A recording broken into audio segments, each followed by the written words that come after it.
Baik, bismillah, assalamualaikum warahmatullahi wabarakatuh. Yang kami hormati Ibu dosen, Ibu Aminina Rabbani Azra, selaku dosen daripada mata kuliah pendidikan pembelajaran fikih. Izinkan saya Saiful Aminin ingin menjelaskan tentang tugas yang sudah diberikan, yaitu perbandingan antara metode pendekatan pembelajaran fikih secara tradisional dan juga secara berbasis teknologi.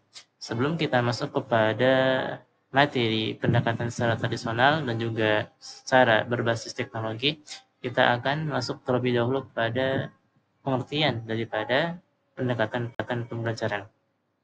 Pendekatan pembelajaran adalah salah satu strategi ataupun cara yang digunakan oleh guru dalam proses pembelajaran agar siswa dapat memahami dan juga menguasai materi yang disampaikan oleh guru. Itu adalah pengertian daripada pendekatan pembelajaran. Langsung saja kita masuk ke pendekatan secara tradisional. Apa itu pendekatan secara tradisional? Pendekatan secara tradisional adalah di mana seorang guru menyampaikan materi, lebih banyak berbicara, dan dia juga sebagai sumber informasi, dan siswa sebagai sumber mendengarkan. Itu adalah pendekatan secara tradisional. Adapun poin-poin daripada contoh-contoh pendekatan secara tradisional adalah, pertama adalah dengan metode ceramah, yakni di mana seorang guru ataupun seorang pengajar itu memberikan materi dengan ceramah, dengan dia menyampaikan materi saja, tidak ada pertanyaan ataupun tidak ada timbal balik dari siswa yang berbicara, tetapi khusus daripada seorang pengajar saja yang berbicara. Dan yang kedua adalah metode sorogan. Nah, metode sorogan ini adalah metode di mana seorang siswa membaca materi dan guru bertugas untuk mengoreksi apabila ada kesalahan yang terjadi dalam bacaan siswa ataupun murid.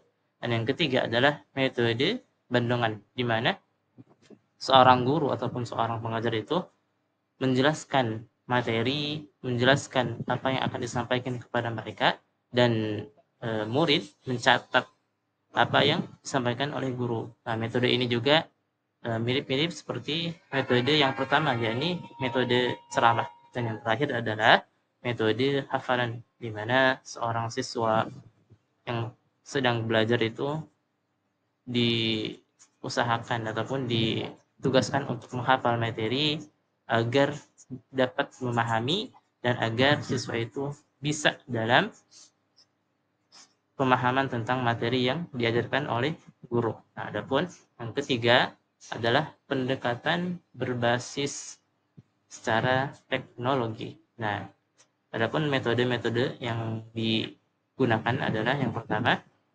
yakni pembelajaran secara daring. Nah, jadi dalam dunia yang sudah digital ini, teknologi yang sudah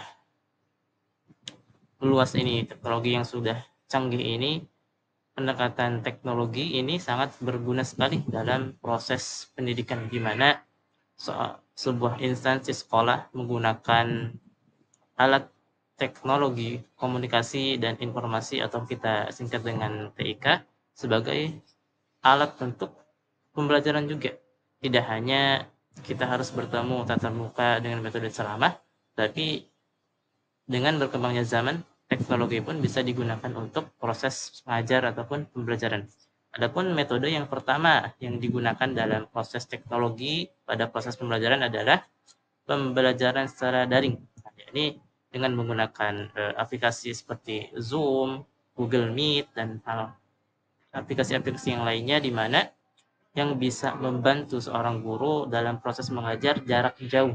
Nah, dalam poin ini adalah mengajar secara jarak jauh, tidak hanya belajar secara tatap muka, bertatapan langsung dengan guru dan berdekatan langsung seperti halnya pendekatan secara tradisional, tapi ini mencakup lebih luas lagi daripada pendekatan secara tradisional. Adapun yang kedua adalah dengan metode aplikasi pendidikan. Nah, ini juga pendekatan yang dilakukan oleh sebuah sekolah, sebuah pengajar kepada siswa ataupun murid yang diajarkannya adalah dengan menggunakan aplikasi pendidikan seperti halnya ruang guru, ataupun aplikasi-aplikasi yang lain yang dapat digunakan untuk proses pembelajaran dan mengajar.